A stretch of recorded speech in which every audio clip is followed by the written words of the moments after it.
Hello guys, മൂ ID സുസുവിലേക്ക് സ്വാഗതം. അപ്പോൾ നമ്മളുടെ അഴീക്കൽ വ്ലോഗ് ഒന്ന് കണ്ടാലോ? അപ്പോൾ നമ്മൾ അഴീക്കിൽ പോയായിരുന്നു. അപ്പോൾ അഴീക്കിൽ കാർണിവൽ നടക്കുന്ന കാര്യം എല്ലാവർക്കും അറിയാമായിരിക്കുമല്ലോ. അപ്പോൾ നമ്മളും എല്ലാവരുമായിട്ട് അവിടെ പോയായിരുന്നു. ഞങ്ങളെല്ലാവരും കൂടെ കാറിലായിരുന്നു പോയത്. എല്ലാവരും ഉണ്ടായതുകൊണ്ടാണ് അങ്ങനെ പോയത്. അല്ലെങ്കിൽ ഞങ്ങൾ ബസ്സിനൊക്കെ ആയിരുന്നു അഴീക്കിൽ പോകുന്നത്. പിന്നെ എല്ലാവരും ഉണ്ടായതുകൊണ്ട് ഇങ്ങനെ അങ്ങ് പോയി. അപ്പോൾ നല്ല രസമായിരുന്നു രാത്രി ആയതുകൊണ്ട് തന്നെ പോകാൻ.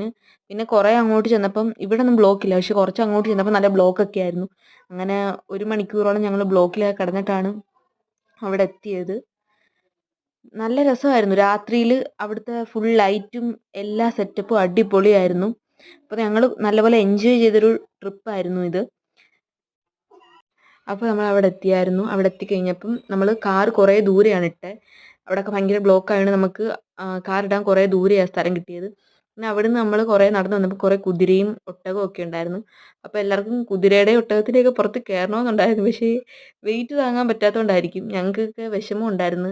അതിനെന്തെങ്കിലും സംഭവിച്ചാലോ എന്ന് കരുതി ഞങ്ങൾ കയറിയില്ല. പിന്നെ അവിടെ കുറേ വാങ്ങി നോക്കി നടന്നു. അത് കഴിഞ്ഞ് ഞങ്ങൾ കുലുക്കി സർബത്തൊക്കെ കുടിച്ച്. അവിടെ കുലുക്കി സർബത്ത് കടയൊക്കെ ഉണ്ടായിരുന്നു. അവിടെ ചെറുക്കന്മാർ ഭയങ്കര ഡാൻസും ഒക്കെ ആയിരുന്നു. അപ്പോൾ അതുകൊണ്ടൊക്കെ അതൊക്കെ കണ്ടുകൊണ്ട് കുറേ നേരം ഞങ്ങൾ അവിടെ എല്ലാം അലഞ്ഞു തിരിഞ്ഞ് നടന്നു.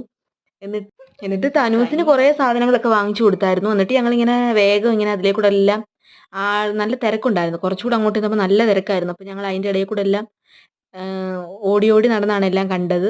നല്ല രസമായിരുന്നു. ലൈറ്റും എല്ലാം മൊത്തത്തിൽ നല്ലതായിരുന്നു. ഫുൾ അടിപൊളിയായിരുന്നു. പിന്നെ ഞങ്ങൾ അവിടെ എല്ലാം കുറേ കണ്ടു. എന്നിട്ട് ഞങ്ങൾ കാർണിവൽ നടക്കുന്നതെന്ന് അറിഞ്ഞുകൊണ്ടാണ് പോയതെങ്കിലും ഞങ്ങൾ അതൊന്നും കണ്ടില്ലായിരുന്നു അവിടെ. പിന്നെ കുറേ അന്വേഷിച്ച് നടന്നിട്ടാണ് ഞങ്ങൾ ലാസ്റ്റ് അത് കണ്ടുപിടിച്ചു. അങ്ങനെ ഞങ്ങൾ തനൂസിനെ വലിച്ചിഴിച്ചുകൊണ്ട് പോകുന്ന രംഗങ്ങളാണ് നിങ്ങൾ ഈ കാണുന്നത്. അങ്ങനെ ഞങ്ങൾ എല്ലാവരും ഈ ഫ്രെയിമിൽ ഇപ്പോൾ വരും. എന്നിട്ട് ഞങ്ങൾ അവിടെ നിന്ന് ഇങ്ങനെ പോയി തൊട്ടിയാട്ടവും വെള്ളമൊക്കെ ഉണ്ടായിരുന്നു. അതിൻ്റെ അടുത്ത് ചെന്നെത്തി. തനൂസിന് കുറേ ഇടങ്ങേറായിരുന്നു തനൂസ്. ഞങ്ങൾ കടലയൊക്കെ കഴിച്ചു. കടലയൊക്കെ കഴിച്ചുകൊണ്ട് നിന്നാണ് തൊട്ടിയാട്ടം ഒക്കെ കണ്ടത്. അവിടുന്ന് അതിന് മുമ്പേ ഞങ്ങൾ വേറൊരു സംഭവം ഞങ്ങളുടെ കണ്ണിൽ പെട്ടായിരുന്നു. ബട്ടർ ഗുൽഗണ്ട് ഉണ്ടെന്ന് ഞങ്ങൾ അറിഞ്ഞു. അങ്ങനെ പിന്നെ ഞങ്ങൾ അത് വാങ്ങാനായിട്ട് പോയി. കുറച്ച് നേരം കഴിഞ്ഞ് ഞങ്ങൾക്ക് അത് കിട്ടി. 80 രൂപയായിരുന്നു. പക്ഷേ ആ പൈസയ്ക്ക് അത് നല്ല അടിപൊളിയായിരുന്നു. നല്ല ടേസ്റ്റിയാണ്. പോയവരൊക്കെ കഴിച്ചിട്ടുണ്ടാവും. ഇല്ലാത്തവർ ട്രൈ ചെയ്ത് നോക്ക്. വെറുതെ എടുത്ത് കഴിക്കുമ്പം നമുക്കത് ഇത്ര ടേസ്റ്റി ആയിട്ട് തോന്നത്തില്ല. അത് നന്നായിട്ട് മിക്സ് ചെയ്യണം, എന്നാലേ അത് കഴിക്കാൻ പറ്റത്തുള്ളൂ. അത് കഴിഞ്ഞ് ഞങ്ങൾ പിന്നെ അതൊക്കെ കഴിച്ചിട്ട് ഞങ്ങൾ പോവുകയാണ്. പോകുമ്പോൾ തനൂസിൻ്റെ ലീലാവിലാസങ്ങളാണ് നിങ്ങൾ കാണുന്നത്. അത് കഴിഞ്ഞ് ഞങ്ങൾ പോകുന്നു.